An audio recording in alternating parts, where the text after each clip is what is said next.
இளநெஞ்சேவா தென்றல் தேரினில் எங்கும் போய் வரலாம்.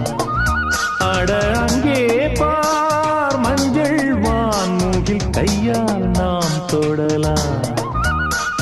கண்ணோடு ஒரு சந்தோஷம், என்னோடு ஒரு சங்கீதம். இந்நேரம் இளநெஞ்சேவா தென்றல் தேரினில் எங்கும் போய் வரலாம்.